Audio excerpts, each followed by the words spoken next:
Andreas Wiig.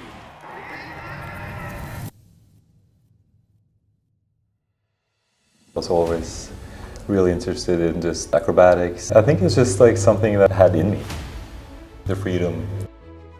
I didn't turn pro before I was 19. One of the older guys was doubting me and saying that you do have the tricks, but the style or special skills to really make it.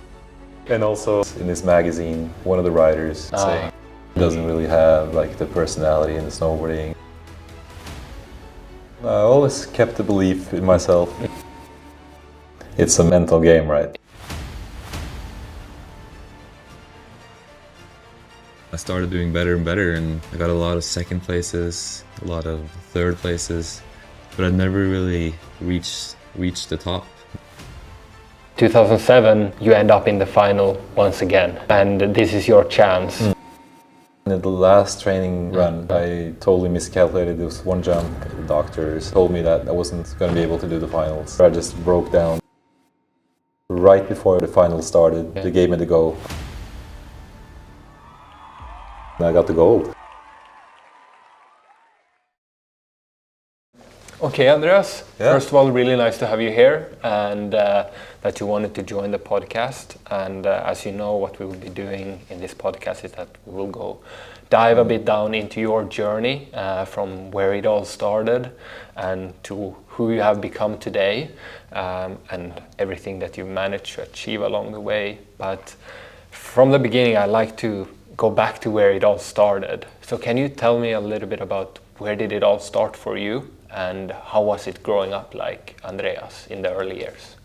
Yeah, well, in the early years it started with me. As a kid I was just always doing a bunch of different things. Yeah. A lot of things connected to sports, and I was always really interested in just acrobatics and learning new things and trying all kinds of sports. Yeah.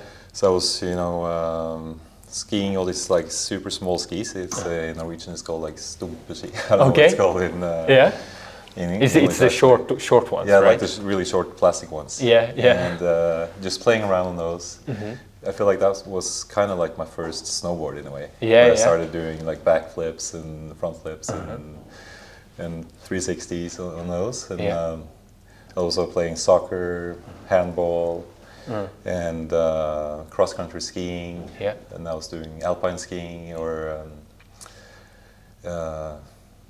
so I was just doing a lot of sports. Trampoline and just doing all kinds of sports, and that was really cool. My parents just let me try out whatever I wanted to do. Yeah. From an early age. Yeah. So and how would you say how would you say like growing up in that kind of sporty environment, let's say doing all different sort of sports, how did that kind of affect you as a kid? Was it something that you had so much energy that you needed to do it, or how was it growing up in that sort of environment? Yeah, I think I just had so much energy and I needed to have an outlet. You just needed to get it out. Energy and also just loved doing sports. I think it's just that I did what I loved the whole time and just like to learn new things and my parents, they were just let me do everything and without being like soccer moms or like a soccer dad. Like they I was just doing my thing, and they would deliver me, or bring me back and forth to and from the training sessions. And they're really following up, but they never pushed me. Well, so when you were doing all of this sort of sports, was it any time like anything was sticking out, or did you just love doing everything, or was it always something that felt closer to you? Like how was? There was always something where it involved adrenaline that kind of stuck out to me. So it was either if it was on the trampoline, had like a jump king trampoline where we lived, and also competing in ski jumping when I was at a really young age. I can't remember. I think it was from like 6 to until 9 years old or something. That's really early. And also on when we went on like cross-country skiing trips on the in the mountains. I would always like make a jump and start jumping and try some tricks. I was always like really interested in trying new things and yeah, and just find these challenges in things. Do you have any? I just got curious regarding this with adrenaline at such a young age. Yeah. Do you have any specific moment from when you were really young that you remember where adrenaline was like related to it? Yeah, I have a lot of memories from that. Maybe the first time I did a backflip on one of those small plastic skis. How old were you then? I was probably, I don't know, like 6 or 7. And how do you figure out to do a backflip on skis? I didn't know what I was doing. I think the first time I was doing it way too fast. So we built this like really steep jump. So I think I actually broke the jump with my head almost. Or I did. Yeah. Okay, you did. So it was really on like an amateur level. Yeah. And also when I was skiing, we would make these jumps on the local hill. Yeah. Okay. Yeah. And I remember just jumping really far. Like I think we measured like more than like 30 meters on. Oh, okay. Which was like far for you know, for a kid. For a kid. Yeah, exactly. Ended up getting a concussion, of course. So. Oh, okay. so you had a lot of kind of situations where you not maybe got fully injured as a kid, but you knew what could happen to you in sort of when doing those. I feel like I was always like pushing my limits. Yeah. That was like one thing that was kind of from when you compared, you know, the different sports I was doing. I mean, handball and soccer. It's you don't have the same risk. Yeah, exactly. Yeah. The same risks, you know, in those sports. Yeah. But in the other sports, I would always search or go towards like the more risky part. Yeah, exactly. Part of it. Yeah. So, regarding like adrenaline being a big part of what you like to do, how was your early years in school? Like, because I can imagine that if you're a person that likes adrenaline, like things happening, sitting still in a classroom might be difficult, or was it something that you managed well? I think I can't remember like from the very first years. I think it was a little bit hard to manage just in the beginning when I started school, but I think after a while I think I had an outlet with doing so many sports besides school, and so I was I think when I was at school I remember being focused and also had the ability to sit down and focus on something. So I think I was able to manage both, but I definitely needed to have the things all on the sports side and things on the side and move, and I think a lot of kids have those, you know, needs today, and I don't think all the kids actually have those outlets. So I think that's like a really important thing to focus on. For more kids to be able to have the ability to be focused nowadays. Would you say that there was something else than adrenaline and these risky things, challenges that you liked? Was there anything else at a young age that drove you towards doing stuff, like friends or people, or were you very focused on just what I like to do and it was people? Always involved, you know, playing with other friends, and you know, if I jumped on the trampoline, I jumped quite a bit by myself. But also like a lot, you know, most times with friends. And I think that was a big part of it as well. To do it together with the people you were hanging out with and had fun with. So that was the social part was definitely a big part of it. And when I started snowboarding, it's just like the whole package, you know, just hanging out on the hill and meeting up in the cafeteria and the whole social thing, having fun and playing games and really good. So before we jump into snowboarding and that whole journey, how important would you say, like when you were young and as you've mentioned, you were just having fun. You went to the backyard and you did jumps and you were hanging out with friends, playing around and having fun with what you like to do. How big impact do you think that had on the skills that you later on developed within snowboarding? For example, as you said that you were doing these small skis, learning at a young age to do jumps and backflip. Do you think that having fun with that had a big impact on your snowboarding later on? Yeah, I think it definitely had a huge impact on it, and I think I was able to kind of find what I liked about the sport, and maybe which area of snowboarding I would focus on, and what I thought was. I like, for example, I liked jumping more than I'd like to do rails, and I focused more on jumping in the beginning at least. But after a while, I mean, it was also important to focus on all sides of snowboarding. So I think just to keep on being motivated, like you need to have some playfulness in there. So I think that was like a big part I took with me, and also I did have coaches in soccer and handball and the other sports, but in snowboarding and like doing, playing around on the trampoline, and I think I just learned how to analyze myself. And try different things and see what worked and what didn't, and move ahead with the things that worked. Exactly. I think that ability to be your own coach in a way. It's and would you say that those early years of having fun with it taught you about those skills of being able to be your own coach, that you needed to learn from your own mistakes? Definitely think so. And also, learning from my own mistakes and whatever I did right or wrong. And also riding together with friends, and we would cooperate and tell each other, okay, maybe you should do this on you. If you're trying this trick, maybe you should try something else just to make it work. And so I think that was something that kind of developed over time. So little small young Andreas going in the backyard trying to make jumps with his friends, you make a mistake and you fall down and you get hurt. Just focusing on that early stage, like not knowing if you were going to become professional or something, but you got up and you tried again and you tried to learn from your mistakes.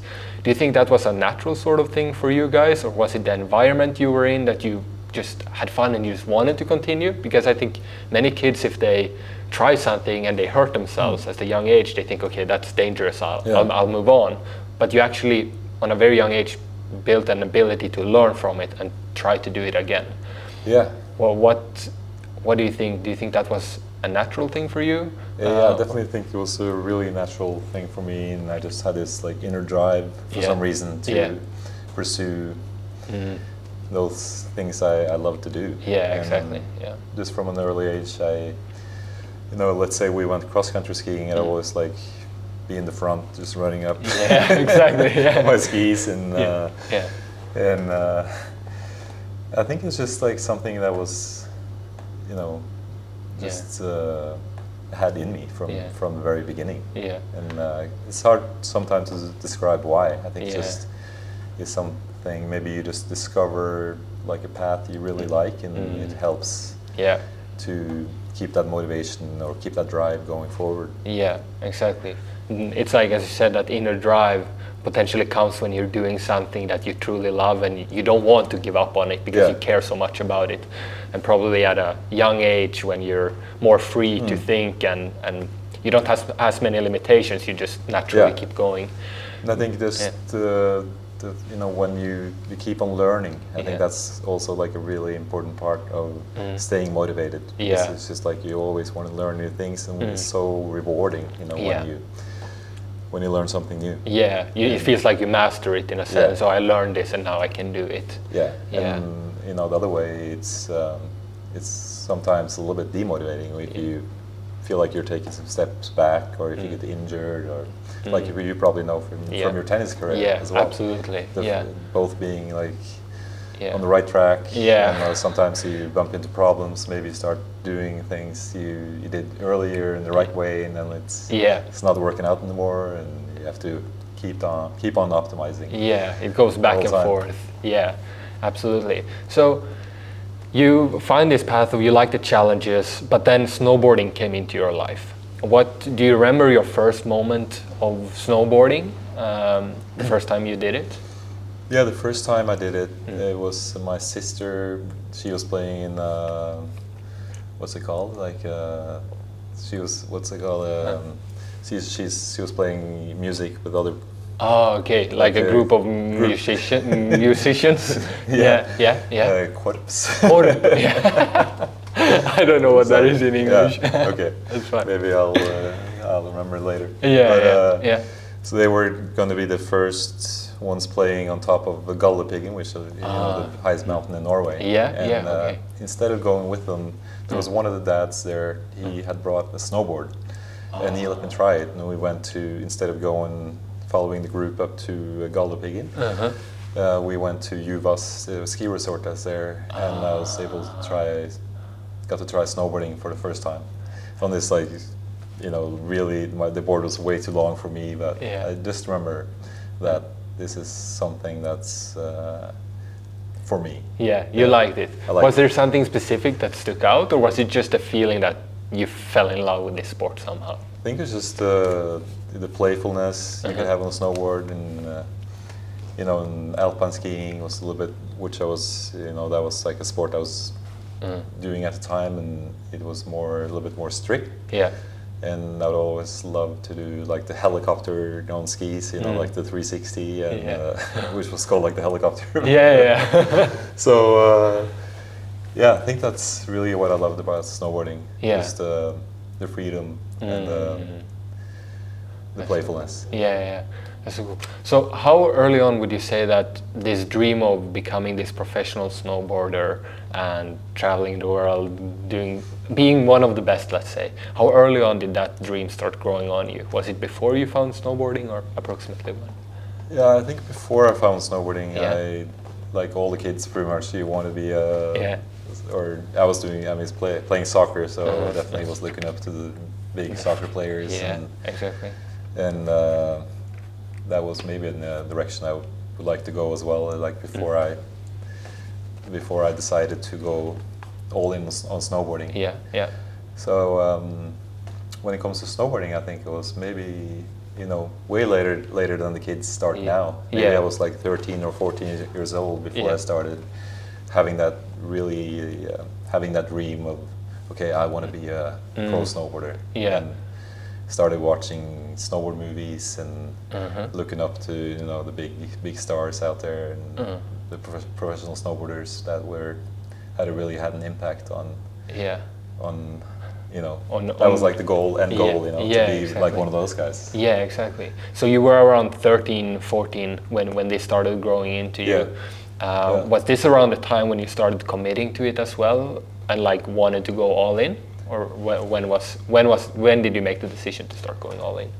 I think around when I was maybe 13. I started going all in on it. And I'm pretty sure I quit soccer when I was 15. Around there. And there was like kind of a hard choice, I remember, because I was so, think I was doing pretty well playing soccer. And then I felt like I had to decide between either snowboarding or soccer, and I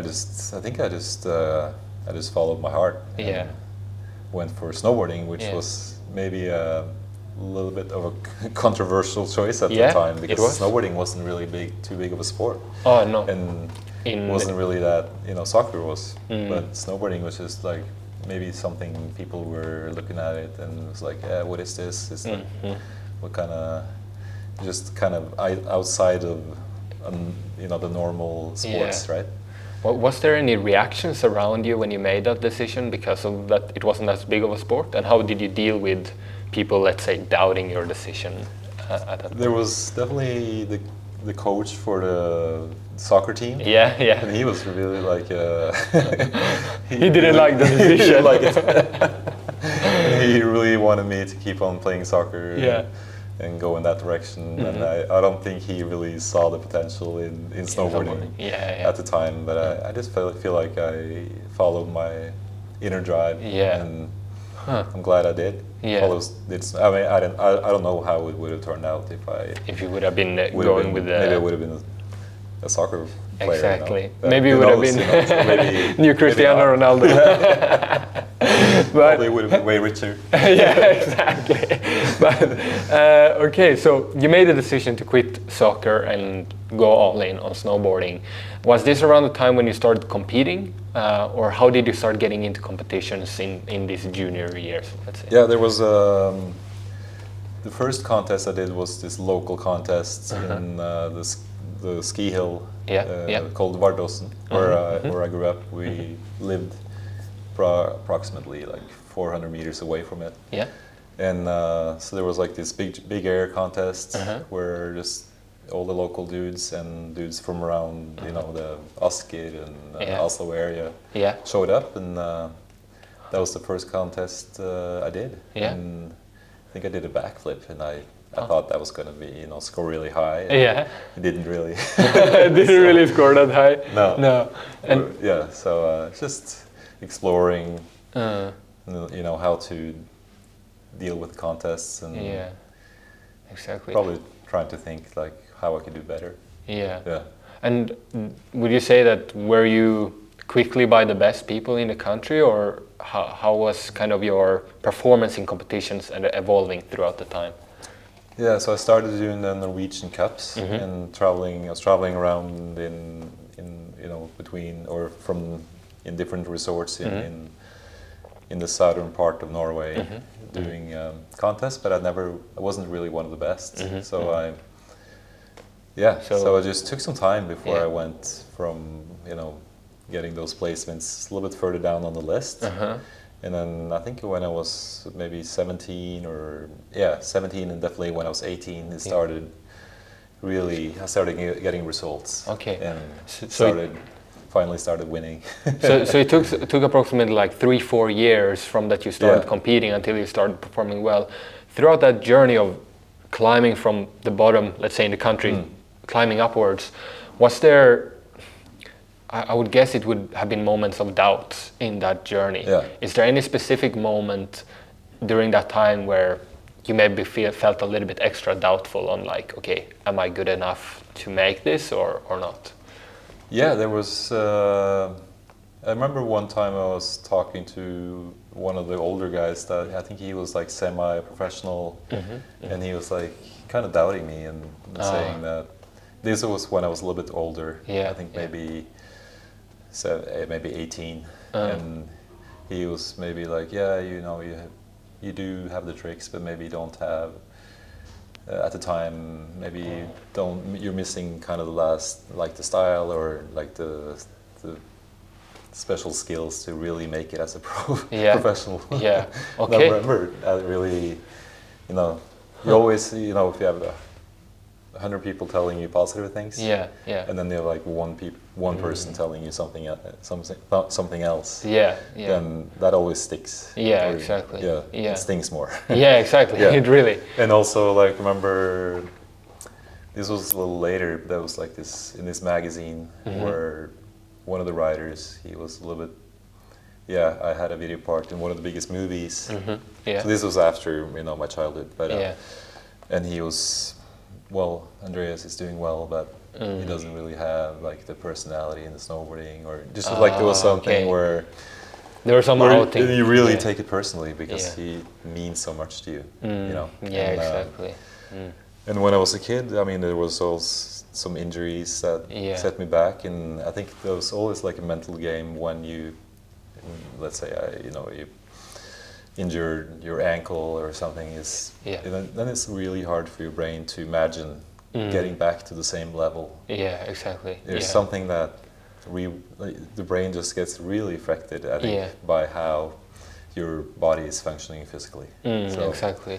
So you had a couple of injuries throughout this time of doing the junior years? I had 2 meniscus surgeries, one when I was 14 and one when I was 17. Okay, From playing soccer and jumping trampoline and doing all the things I was doing. Probably, Just doing a little bit too much.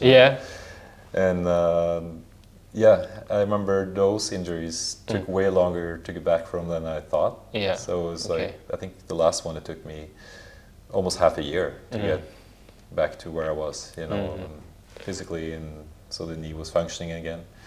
So that was really something that felt like a setback. Okay. So, I mean, you didn't start out, let's say, at the best in the junior years. You went through 2 injuries, and you had some people outing you that you probably wasn't good enough. Throughout these tough times of doubts in the junior years, did you I mean, obviously you continued snowboarding, but was the hope, or let's say belief in that you could eventually make it still there with you? Did you manage to keep up the belief in yourself, or did you ever kind of give up on the dream? No, I always kept the belief in myself and focused on just getting better. And I think it's oftentimes, you know, it's always, you have to focus, narrow down your focus and focus on what's really important. So I think I just, the love for snowboarding and the love for the sport, and just how fun it was, just kept on driving me forward, you know. Driving you forward. Yeah, driving me forward, and like kept me motivated. But I mean, at the same time, you definitely when you have those setbacks, it's a mental game, right? Yeah, it's a mental. So in those specific moments when you have that mental game, is there something specific that you try to think about or to say to yourself to be able to get through it, or a specific perspective or mindset that you try to use in those moments? I think it was, you know, definitely taking small steps in the right direction, and just trying to focus on, let's say you've been injured and like you have to start just doing turns again and just really ease into it. And I think that's what I was trying to focus on, just to do those small things to get back at it. Do you think, as you mentioned when you were younger, that you liked the challenges? Do you think that there was something in that part of somebody doubting you or you getting injured, that instead of seeing it as something that you literally took as, okay, I'm done, you took it as a challenge to be able to, you saw it as a challenge to be able to grow and slowly get back, and hopefully you can get better from that challenge? Yeah, I definitely think that could spark a fire in me, and almost like I wanted to prove something, not just to myself, but also to the people doubting me as well. So I think maybe that was like fuel on the fire, you know? Yeah, exactly. So it could be, I mean, it could go both ways, but it also definitely, I can't remember exactly, but it definitely could be demotivating as well if you feel like you're on the right track and some people are doubting you, and like, especially as a kid when you're a little bit more insecure and like you don't know exactly what you want. I think I knew what I knew what I wanted. Yeah, exactly. But, so you started competing more in the junior years. You started performing better. You got through to 2 injuries. How was the transition going from, okay, now I'm done with high school, I guess, and you're gonna transition to actually trying to make this into your profession? What did that fighting, because right away when you're done with high school, you start getting pressure and a lot of responsibilities. Okay, some people go study, but I want to do this. How did you make that possible, that transition? There was definitely some pressure, or quite a bit of pressure, that I was going to go the normal route. And you know, I didn't turn pro before I was finished with high school. So when I was 19, when everybody else, you know, applied for university and went in that direction, I just felt like, you know, I had a whole season behind me where I won a lot of contests, and I was able to save up quite a bit of money, or definitely for me at the time. And I really felt like that was like my only chance to pursue my dream of becoming a pro snowboarder. So, but I started doing like what it's called, like X-Feel and X-Pac. It's like the preparations for university, and so in the fall after I was done with high school, I was doing that, but I kind of got sidelined by my focus on snowboarding, so I didn't really do well. Even though I did well at high school. You were too obsessed with snowboarding, and wasn't really able to focus on anything else at the time. And so I remember I was working at a kindergarten, and you know, coming home and had 2 training sessions, a lot of days at least, like one before dinner and like then at dinner, and then there was like one more training session in the evening, which was probably pretty tiring at the time. So I was really determined to pursue that one path, and at least give it a shot when I had the chance. And I think that's stuck with me through my whole career. Especially like the first part of my career, and like definitely the mid part, and maybe towards the end I started balancing it a little bit more and relaxed a little bit more. So so I mean, after high school, so you were working and you were having sessions every day to be able to save up money, I guess, as well, to be able to make this possible, and you were performing, you were getting money from some national tournaments. Was there any big decision that you make, a big commitment that you made, for example, moving to the US? I know you did that for a season, correct? Was that the biggest commitment to, okay, now I want to really try to do this, or what would you say was the biggest commitment? That was definitely a big commitment. I mean, we did it really to go, or just to go to the States and go to the best ski resort. But at the time, it was like this was like the mecca of snowboarding, Mammoth Mountain, where everything was happening, all the big movies, everything was, a lot of stuff was filmed there, like all the big pros were there. And so I think the biggest decision was after being there for 2 months, nothing had really happened, and I hadn't turned pro, and hadn't really fulfilled the dream I had. So all my friends went home and went back to Norway, and I decided to stay for 1 more month. And because I was able to stay there for 3 months on a tourist visa. And so I was able to sleep on the couch. There were 2 Swedish girls that let me stay on the couch. On the couch, and I was broke at the time, and had no more money left, and I had to borrow my money, or borrow some money from my mom and dad to stay longer. And I think that was the biggest decision, to not give up on it. And I think I was onto something when I was there, and I just felt like I really had to push further. Did you doubt that decision, to stay on the couch, no money? I think can't really remember. I don't think I doubted it. I think I just wanted it so bad. You wanted it so badly. You were just so stubborn in a way. Like I thought it was so so much fun to snowboard in that resort, and it was 10 times better than the resorts in Norway at the time. And there was probably some doubt in me, when my buddies went home, and so a lot of times it's easy to follow what other people are doing, right? That always affects you when you compare yourself to others, and like, maybe they did that, maybe I should do the same. But I think I knew that I have 1 more month to try to make this happen. And maybe if I did go home, maybe I wouldn't have turned into a pro snowboarder. Exactly. So when you stayed that extra month, was there any turning point that made it possible for you to actually become a professional snowboarder? There was, I was sponsored by this snowboard brand called Sims, from the Norwegian distributor, and I was able to shoot a couple of photos with, or this photographer took some photos of me when I was snowboarding in the park in Mammoth. And so the big turning point was like one day I drifted way too far to the right on one of the biggest jumps there, or the biggest jump. And there was this filmer there that I crashed into and almost like broke his leg. And I crashed forward, and I was nose bleeding, and I was like trying to explain myself in like really bad English, and, and be like, oh, sorry, I didn't mean to like land on you. And he happened to film for the biggest snowboard production in the world. That was called the biggest production company called MacDog Productions.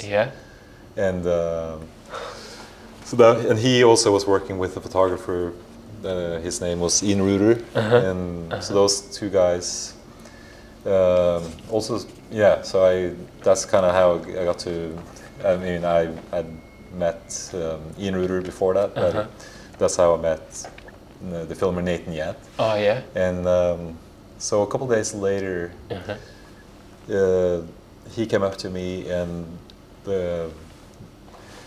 he was going to film this pro snowboarder. Her name was Terda Kiedis. Okay. She was like the biggest female snowboarder in the world at the time. Yeah. And she was injured. She got injured. Okay. And so he did something he wasn't really allowed to do, and he asked me if I would try to get some film shots with him for a couple of days in the park. And I was like, yeah. Let's do it. Let's do it. And I think, and at the time I was definitely at my peak. My performance was at the peak. I'd never ridden better. And I was so familiar with the park by then. And you had been there for over 2 months. It's like two and a half. So I was able to film with them for a couple of days, and that turned into a segment in like the biggest snowboard movie at the time. Even though it wasn't like a long segment, I think I had like 9 tricks in there.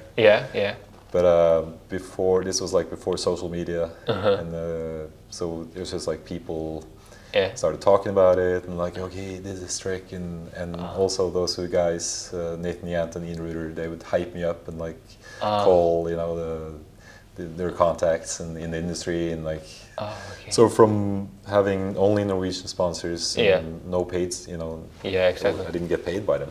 I went from that to being called up by Vans and DC and like some of the biggest brands in action sports. And so that was kind of surreal, going from where I was, and I filmed with him for a couple of days, and he took also got photos for magazines, and just that switch where I went from being totally invisible to suddenly people wanted to get a hold of me. Exactly. And it was I didn't even have a cell phone, so they would have to call like the girls you were still you were still staying at the couch, and they started calling you. So it's definitely surreal at the time. That's incredible. Going from totally being broke, living on the couch, crashing with a cameraman, getting some footage, and starting getting the calls from international brands. And then that turned into pro contracts. And what was your reaction? Within a couple of months. Within just a couple of months. And what was your reaction when they started calling and you started getting these opportunities? Like, it's just really surprising, I mean, you must have been overwhelmed with happiness. Overwhelmed and be like, this is happening now, finally. And it's just, like I said, it's just surreal, like a surreal change. To go from being the snowboard bum, sleeping on the couch. I was still sleeping on the couch, but I could just see the future. I could see my path going in the direction I wanted it to go. Exactly. Right. So, in a sense, it's been so many years. You were 19 at this point, and you have been doing it for. I think I just turned 20. 20. Okay, and it was at this point, after sleeping on the couch, I mean, everything you've been through, where the light started kind of opening up a little bit. That's incredible. So what effect did this change have on you? You mentioned like pro contracts. Could you start doing it on a full-time level? Did you stay in US or did you go back home? What did that? I stayed until my visa was up, so I had to go home anyways. I couldn't stay there any longer. And just, made it even more motivating to keep on progressing in the sport, and now when I knew that there's a future for me in this sport, and it's kind of what I felt like I had to do when I had the chance. Did it add any pressure on you at all? Definitely added more pressure, and went from snowboarding. It's really a sport that's driven by playfulness and having fun. And it's definitely sometimes, it's more pressure on you. You have to deliver and it was at the time like getting video parts in movies and getting prints in magazines were more important than the results in the contests. So it's mostly pressure on delivering video parts and getting the footage that my sponsors wanted. Because they were using it for advertisements and so forth. There was more pressure on me, but I think it was, young and just wanted it so bad myself. So maybe I put more pressure on myself than they did. Exactly. Yeah. So did you go back to US later on? You came back home and then you went back to the US? Yeah. Then I got some sponsors. Yeah. And I got sponsored by this brand called Planet Earth. I think it was maybe my first paid sponsor in advance. Which stuck with me through my whole career, basically. Okay. Yeah. And so that was one of my first sponsors, and I got sponsored by Sims, the snowboard brand I was snowboarding at, the board I was using at the time. And so I went, and I went back to Mount Hood in the summer. It was like a summer ski resort up in Oregon, and suddenly I was there, like being a pro snowboarder. and then you were competing in all the biggest competitions like X Games and no, not at the time. I wasn't. I wasn't like there yet. Okay, you weren't there yet. I wasn't qualified for the X Games. Okay, because you had to qualify to get into the X Games. In the beginning, I think it was only 10 or I think it was only 10 riders, maybe 20 that actually got invited to the X Games that were picked out from I think like this board of judges, or if you could qualify through doing contests. Exactly. Yeah. So it took me a couple of years before I did this contest called Advanced Triple Crown. In Colorado. And I think it was 2 years later when I was maybe 22 or 20, somewhere around there. Sometimes hard to remember the exact age. So I got second place in this contest. And that qualified me for my first X Games. It was it must have been in 2004 actually. Exactly. So that was my first X Games. And before that, if I'm correct, you had an injury just 1 year before that, if I'm mistaken? I had a big injury. I jumped on, this was in the springtime in Mammoth Mountain, where I was riding a lot still. And I was the only rider, and we had this big jump. We were gonna have a photo shoot, and there had been some skiers that jumped on that jump earlier. And so they told me where they started from to get speed, because that was always the hard part in the beginning, to judge your speed. So what happened is that right before I was going to drop in, they salted the whole in-run. And they got super fast. So I started way too high up and totally overshot the whole jump and landed like after the landing. And that's the only thing I can't remember even jumping. So the whole day got erased from my memory. And the only thing I remember from that day is waking up on the couch in the evening. I think it was probably around 8.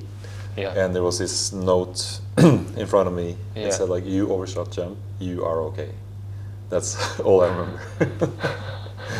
What went through your mind? You wake up and you see that note. And like my body just felt horrible. I was totally just felt like crushed. And luckily I only broke my little finger. And but it definitely set me back mentally, and just you start doubting yourself. With am I able to like judge? Do the right judgment, like of the speed and the conditions, and definitely took a toll on my feeling of having the ability to judge things in the right way. But you kept going anyway. I kept going anyway. And you got back on. It took some time to remember. The next time I was going to jump on a bigger jump, that same it was like the same year in the summer. It just took some time to build up to, had to jump on some smaller jumps, and I remember just the feeling the first time I was going to jump on really one of the bigger jumps. Where you had to judge the speed, right? And so that definitely set me back, and maybe it was also like a reminder of that this is a dangerous sport. And, I mean, you could, at the worst, I mean, you could die. And definitely get really injured. So there was always this risk involved, and maybe I got more aware of the risk after that time, where things totally went as wrong as I could go. Yeah. Were you scared? Or not as wrong as I could go. Definitely everything went to shit. Yeah. But were you ever scared that this professional career that you now managed to build up, getting the contracts, were you ever worried that, okay, now I'm done with this injury? Yeah, I mean, in the beginning, you were definitely, it was always, like, you didn't want to tell your sponsors, like, right away that, I'm injured, and it was always this little kind of pressure to at least say that you were, okay, I'm going to come back, I feel okay, and so I remember that time. It was, even though I only broke my little finger, it was more than that. It was just I just totally kind of feel like I failed on one of the most important things is to keep yourself safe. Yeah, exactly. Even though you're doing extreme things. Yeah, exactly. Yeah, just I was like, how is it possible to misjudge the speed that big of a margin? Exactly. Yeah. So you kind of lost your belief in that kind of, because it was such a big thing, I guess, as well, with the passing out or not remembering the whole day. And I was picked up by the ambulance. I was on a stretcher, and people were telling me later that I was like a different person. Oh, you were talking. I was talking. I was awake, but I wasn't myself. Oh, yeah. So I can imagine. Yeah, and also like at the time, which is really stupid, it wasn't cool to wear a helmet. So that definitely needed my help. No, not having a helmet. So for the ones doing snowboarding now, they should have a helmet. Yeah. And at least it was soft, and that really saved me. Yeah. Because it was like this crater where I landed. Yeah. Really like this huge dent in the landing. After the landing. After the landing, yeah, exactly. So you managed to get back from this injury, and then you, as you mentioned, you qualified for the X Games. For X Games. 2004 X Games. Yeah. Your first one, right? My first one. Yeah. And in my first X Games, I got a bronze medal, which was insane, That's that's good. what it really felt like. It was like my next step. When I did had a couple of good video parts, but this was like definitely when it came to the contests, this was like my step into a different, the next level. Exactly. Right. Yeah. And like the two riders in front of me, or that got higher up on the podium than me, was Danny Cass, was like one of the biggest stars. Yeah. And athletes in snowboarding, and Sean White that won the contest. So you were standing by suddenly you were standing next to on the same biggest podium as those guys. Exactly. These pros that I look up to for so many years, and so that was surreal as well. Well, what did that bronze medal mean to you, would you say? The first X Games medal, was it something special about it, or were you kind of just it was natural?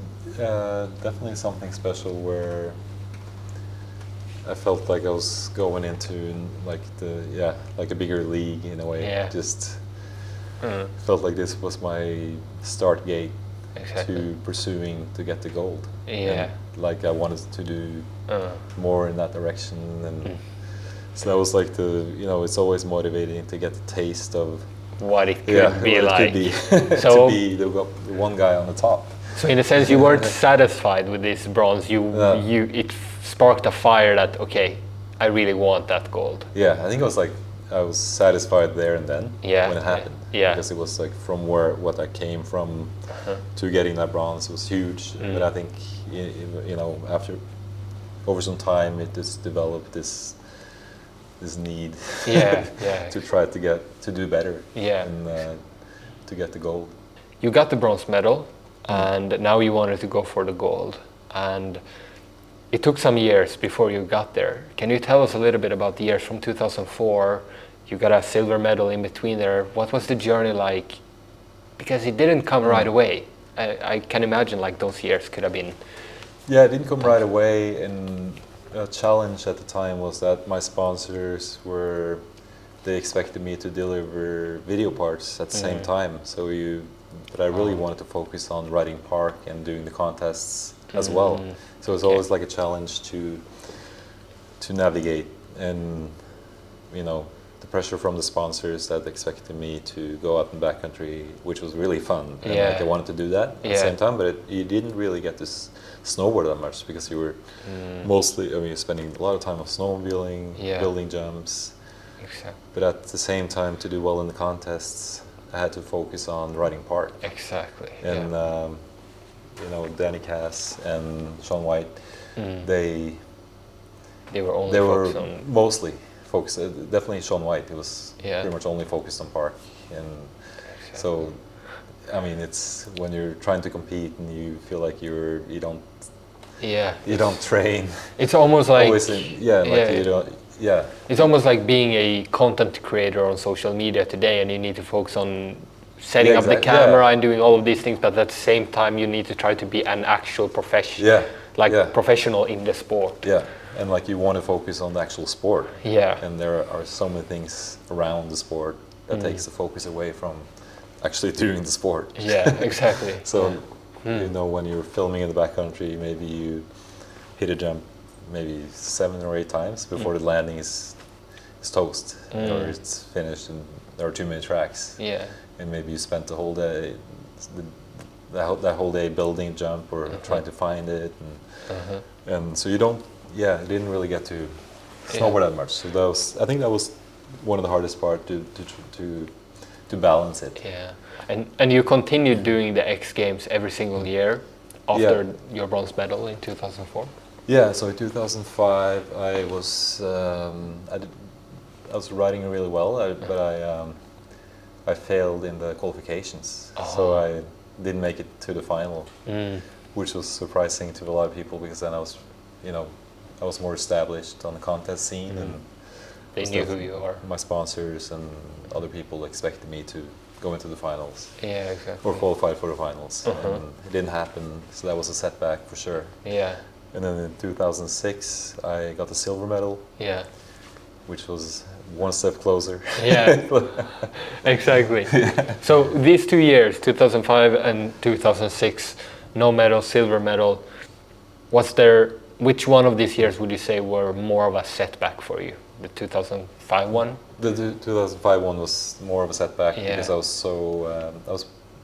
pretty sure I was really, in the training sessions, I landed my run several times, or pretty much every time.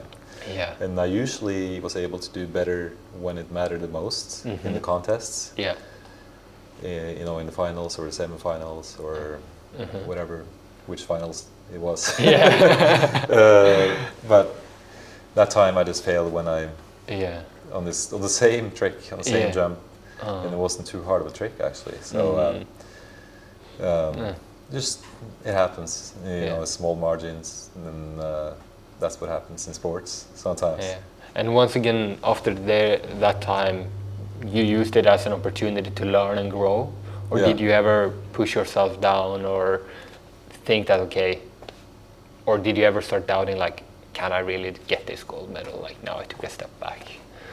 I don't think I started doubting myself too much, because it was just one of those things that happened it was like on the easier trick, and I was supposed to land it, and just, it wasn't like a coincidence, but it just happened two times in a row, and unluckily that was in the qualifications for the final. Yeah. So I feel like everything else I was doing as far as my snowboarding, my contest performance was where it should be. Yeah. Or exactly. on the right track at least. Yeah, exactly.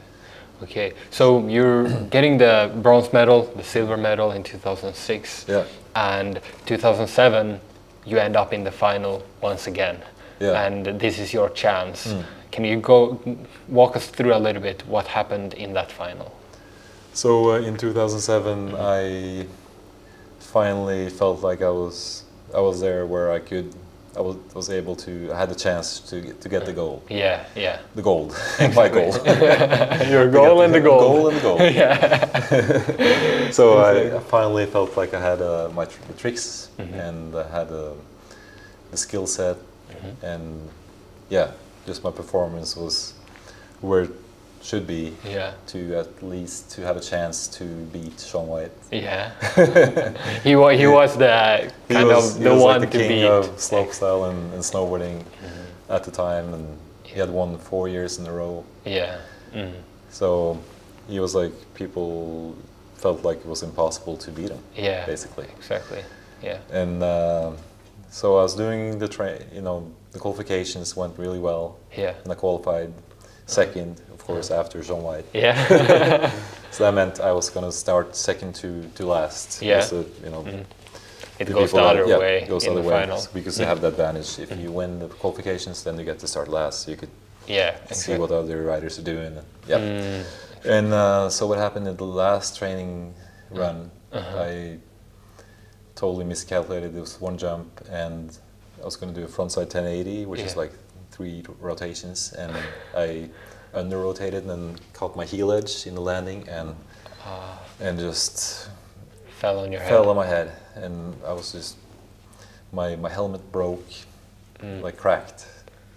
The helmet cracked. Really, yeah, the helmet cracked. So it's really like a hard impact, and I was picked up, by the medical, and had to go down in the medical, like in the tent with the doctors, and they did some tests with me, and pretty much told me that I wasn't going to be able to do the finals. And I remember I just broke down, I was crying, and it just really meant a lot to me. Yeah. Of course. And I was just laying there for a long time, and right before the final started, they gave me the go. Okay, I think you're ready now. You can do it. And still being dizzy, I got to do one training session or one, I got to ride through the course one time before the final. Yeah. And it definitely drained me for energy, that crash, and took away maybe a little bit of my hope of being able to finally have a chance to take the gold. Yeah. And so I really felt like I had to gather all my strength and in that one, or at least in the first run in the finals. Yeah, exactly. Yeah.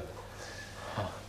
And then so then I got to start the final, and and you just went. I just went for it, and I landed my whole run, even though I was still dizzy, and luckily that turned into a really good score. Yeah. And so to beat that, Shaun White had to up it, and to do something better. And he, luckily for me, failed a little bit on this last jumping, put his hand down because I was trying a harder trick. Yeah.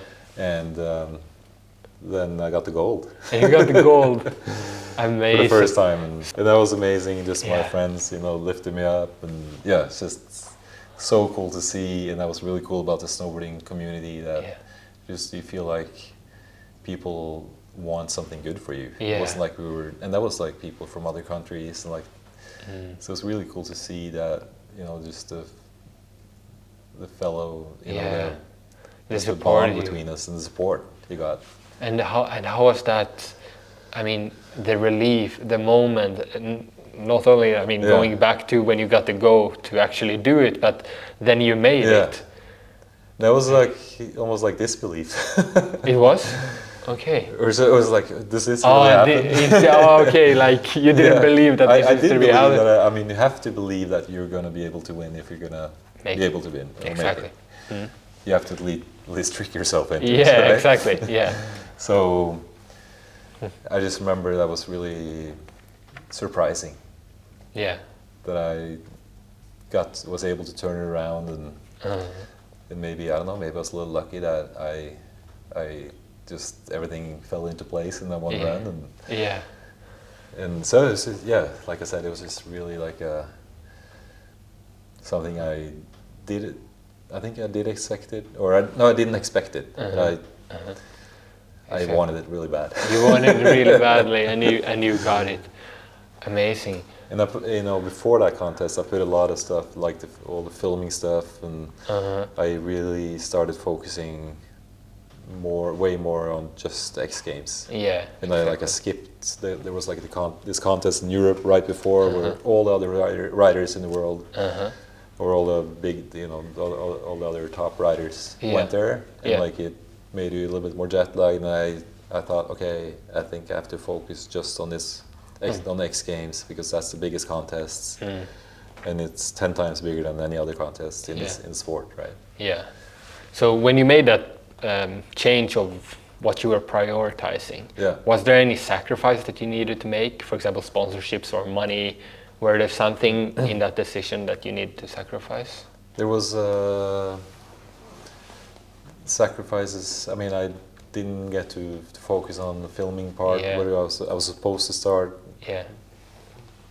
to be filmed. Exactly. Maybe after New Year's, and I skipped everything before the X Games, just only to focus on slopestyle, like to train or to ride in the parks and prepare myself for the X Games. And I also skipped the contests, which was like one of the biggest contests. That was in Europe right before. And it was just like a choice I did, where I probably had really good chances in that contest as well. But I like I said, I felt like maybe I have to sacrifice that to have a bigger chance of winning the X Games. Exactly.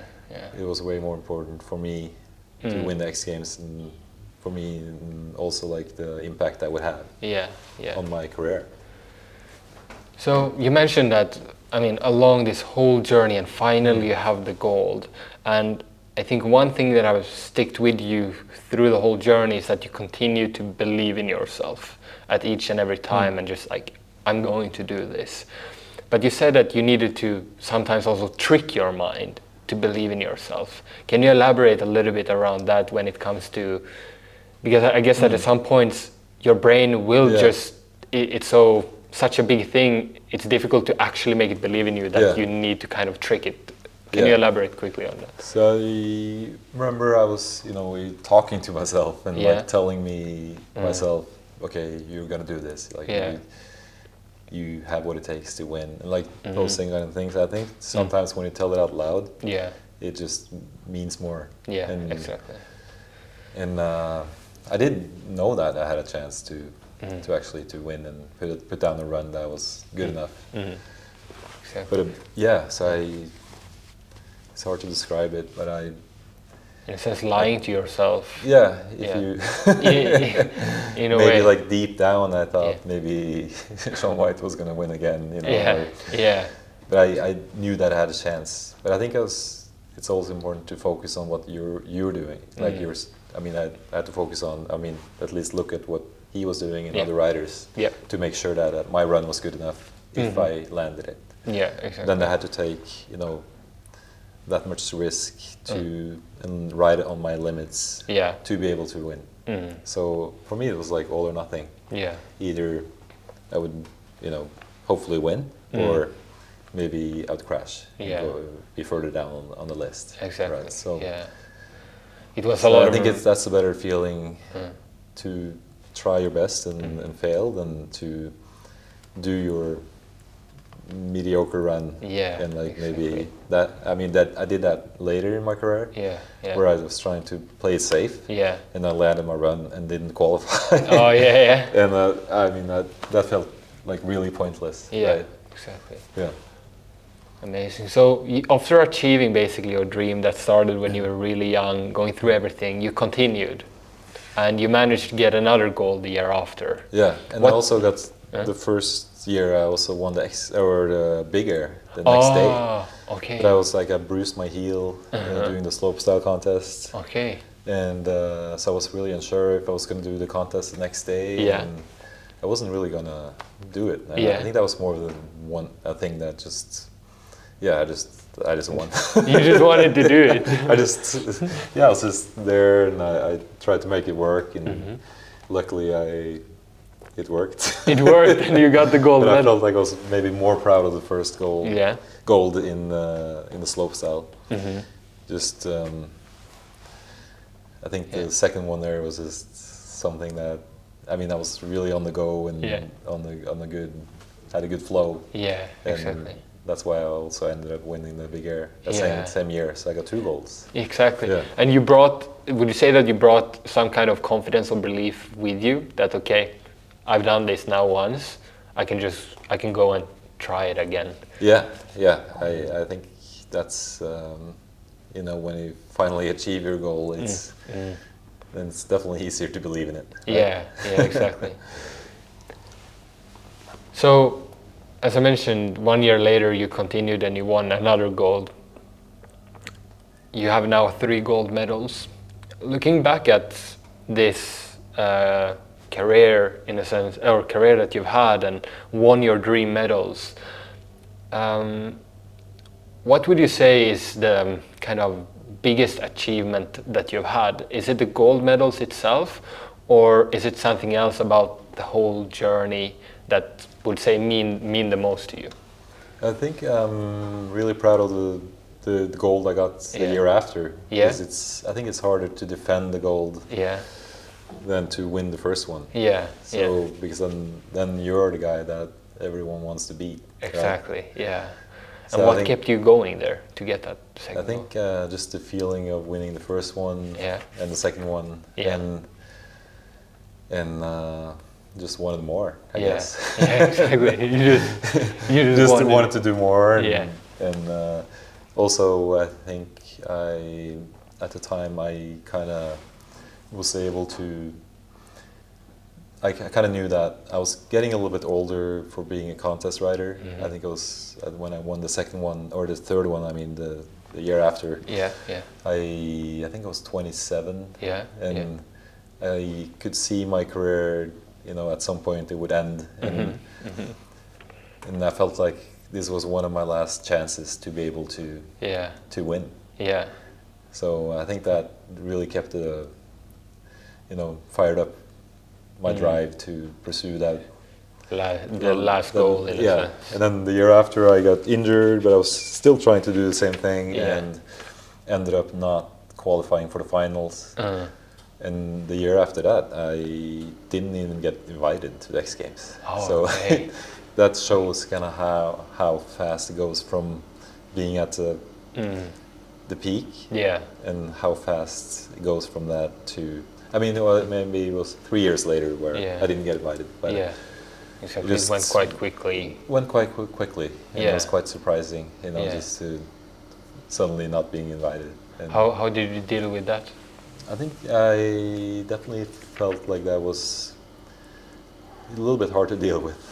You know, then you kind of realize that, okay, my time in the, you know, in that spot, or in that, just when I just felt like, my chances weren't really there anymore. I got this injury, and I was, things didn't really line up anymore, and like, maybe I lost a little bit of motivation. And also I had this ankle injury where it like broke my ankle, that I found out some years later. And I was riding with a broken ankle, and just got these small problems that kind of disturbed my focus on, and also like set me back a little bit. And also at the same time, the other riders got better. They were younger, and the new young kids. And Sean White got even better. So exactly. Just stuff's happening. And just to be on top of your game, like it's of course you can't be injured when you're riding, and I can't blame everything on that. But it's just definitely something that set me back. But looking back at it, you had an amazing career, and you achieved your dream. What you had since you were very young, and it's very few in the world that will be able to say that they achieved their dream. And looking at that, and I mean, taking a little bit the achievements to the side, because I think what's really beautiful here is the journey you've had of going for what you want, pushing through everything you've been through. Looking back at how would you describe the impact that the journey that you've been through, the journey itself, have had on you as a person? Do you feel like it had a big impact on shaping you, building your resilience, building your mindset? Yeah, for sure. Definitely, gives you gave me the confidence that if you really try hard at something, it will. Even though not everybody can win, but it will drive you in the right direction. Exactly. Right? And you will be able to, whatever you focus on, you will get better at it. Yeah. And you definitely also like to have the focus, like this inner focus on no matter what other people are saying or, with the setbacks you have, just to keep believing in yourself. Yeah. And also, I think maybe one thing is that when you've had something where you are so passionate about it, it's always hard to find something else where you are, as passionate. As passionate. Yeah. Exactly. Yeah. So that could be definitely has also I've talked to many other athletes as well, that it's all about like trying to find maybe what's the closest, or maybe you will find something that you will get all as excited about. A lot of athletes are struggling with that, to make the transition after their career, to figure out, okay, what now, compared to, for example, entrepreneurship. If you really figure out what you care about and what matters to you, you can basically do it for the rest of your life. But because of age and because of how sports are, you will have let's say early end of your career.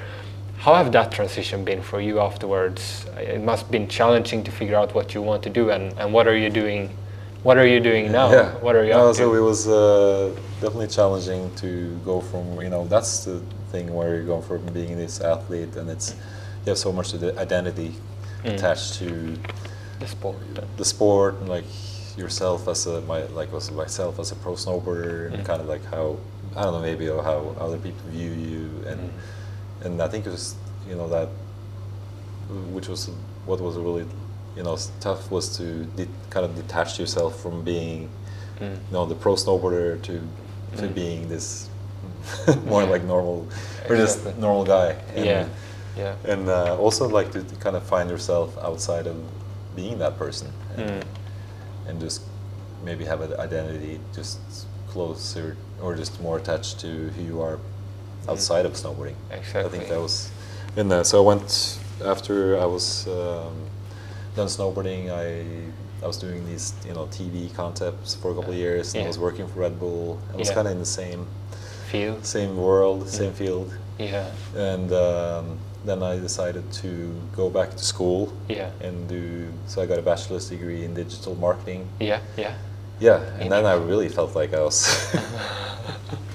so I went from doing all the snowboarding stuff, and like definitely made good money and all that, and to being a student and getting a student loan, and showing up in the with my backpack and like, hey, let's get lunch, and with all the other the other people were from 19 or 20 to 23 years old mostly. So that was that was a challenge. That was a challenge. That was a challenge. I can imagine. So definitely felt a little bit out of place. But I felt like it was, for me, I felt like it was the right thing to do. But at the same time, maybe I got some opportunities before that where it was maybe wouldn't been the easy choice to follow those opportunities. And also at the same time, it kind of eventually made me realize that, okay, I've built something here, and maybe this is where other people see my value. But at the same time, you have to feel like what you wanna do. And go so now for it. I work with digital marketing within sports. So at least I work with, what I love. Exactly. What you care about. What I care about. So I'm trying to focus on digital marketing on, within the market I care about. And looking back at your career, you've been doing so much within film and videos and sort of things, and which aligns with marketing itself also. So that's probably maybe something that have grown into you over the years, and not only since you started studying marketing. Definitely. So I definitely feel like I get to at least work with people that are living the dream, and like it's in that regard, it's definitely motivating. And also I do some keynote speeches where I talk about my career and like about self-leadership, and I think that's also really motivating. Yeah, To do that once in a while. Yeah. So I feel like trying always to steer in the right direction. And I feel like maybe as an athlete or ex-athlete, you're sometimes a little bit hard to work with stuff you don't really care about. Yeah. Which is probably hard for most people. But Especially I think when you've been doing what you love for so long, and then seeing yourself going into doing something that you don't love. Yeah. I think it's really difficult because you've already built up the mindset to that you know that you can do what you love, compared to people that maybe have been doing what they don't want to do their whole life and just followed, let's say, the normal path, and then make a change to doing what they love. It feels much more out of reach. Yeah. And maybe you've been spoiled to be able to do what I love. Yeah. And sometimes you can do something that maybe you don't know that you're gonna eventually love it. So maybe you just start in what if I started in a totally different direction. And you can learn to like something more and more and more, and while you progress and do it. Yeah, exactly. So I don't know if there's this one right path that everybody's gonna take. Everybody has their own path. And everybody's unique. Everybody's unique. Yeah, everybody have their own story, and that's what's so beautiful and cool. So going through after your career, figuring out what you wanted to do again, kind of going through a phase, couple of years, or maybe feeling a bit lost of what am I gonna do? Yeah. To people that kind of feel lost in their sense of what they're gonna do. Would you have any tip for them, looking back at now when you know what kind of more of what you want to do and figuring out, okay, I do marketing within sports. Do you have any tip for those people in that situation? I think a lot of times to try not to think about where you will make the most money or what maybe you are driven by money. but I think just think about what's your your interests and what really aligns with your personality and who you are as a person. Yeah. And I think that'll most likely give you more success than pursuing a path where you don't really have those interests, or maybe it's a little bit out of your the path you were supposed to take. Yeah. Right? But I understand both ways. Yeah. And I also understand if you're going. Yeah. I mean, you could go in the direction where maybe it's not too close to where your personality is, but maybe you can still have a really good life and probably make a lot of money. Yeah, so yeah, exactly. I don't think there's an easy answer. Yeah, no, it's not. But I think it's really good with what you say, with most likely having more success with doing what you love. It's something I talk a lot about. Is if you're doing, as you said before, what means a lot to you because of that you're unique. What you do will come across to other people as much more genuine and much more unique because it's you specifically doing that thing. And I've seen that, you talking here on your videos, and that you are really passionate about what you're doing. I love that. Thank you so much. Yeah, I think it's right away when people can sense if this person is doing it for money or doing it if they care. I mean, I myself have been working within sales, for example, and I can say so many times that when I've been working within sales, within a topic or an industry that I don't really care about, I'm sure that people on the other side of the table would recognize that, okay, he's here trying to sell me something to make money, while if I would be much more interested in it, it would come across in a different way. For sure. So I think the passion really shines through what you're communicating, right? Yeah, exactly. Really, really nice. So looking back at this whole journey, now you're working with marketing. It's a challenging question, but if you could choose one thing that you've learned that you could take away from this journey with you, what would that be? It would be just to have that inner focus, I think, through your whole path when when the path is developing as you go. Yeah. And try not to.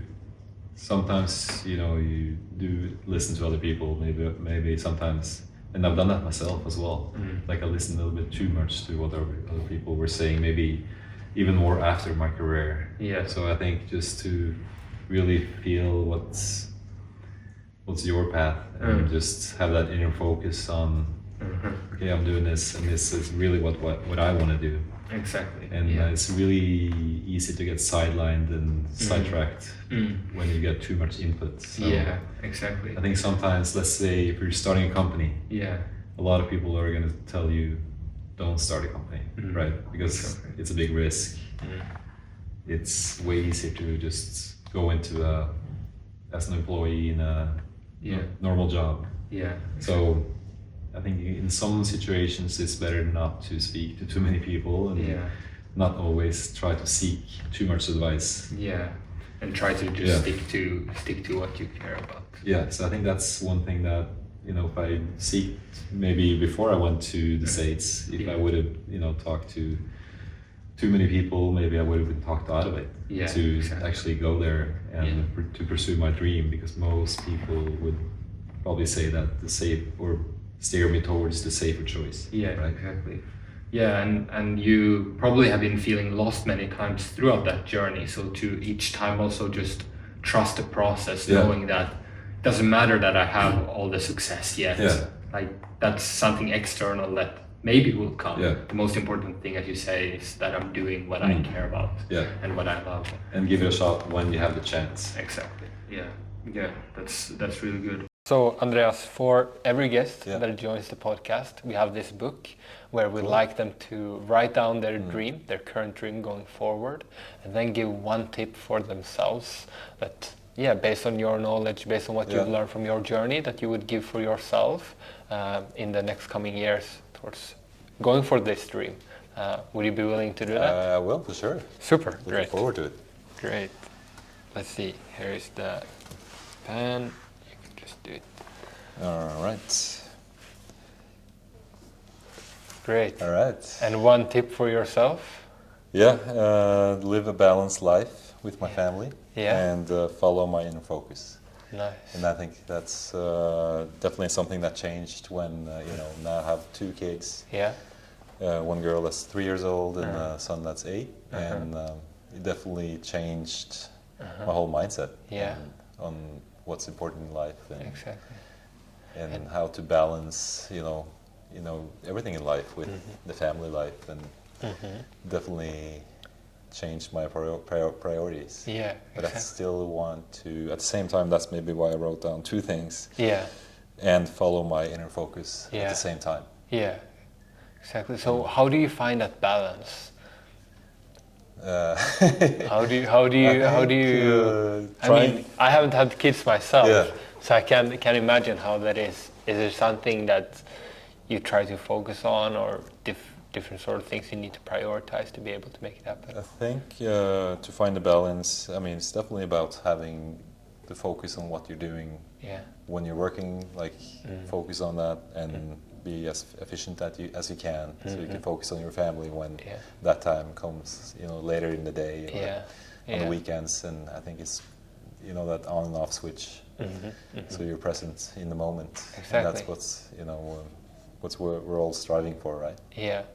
Would you say that is something that you've learned from your journey, in the sense of that, as you spoke about before, you've always been driving for the goal and driving for the achievements, but actually the journey itself, I mean, I guess looking back on your journey, every moment have been a memory for you. Yeah, exactly. Is that something that have taught you that, okay, now into what you're going to do today, you want to be present in each of those moments and really try to bring the most out of the time you have with your family? Yeah, and that's been a big change from earlier, when I was snowboarding. That was my whole life, and I spent, every single hour awake thinking about snowboarding and like how to get better and evolve. And now it's more of a goal to have a balanced, the journey, when you're, to have a balanced life and like not forget about the years we have now that are so important. And I think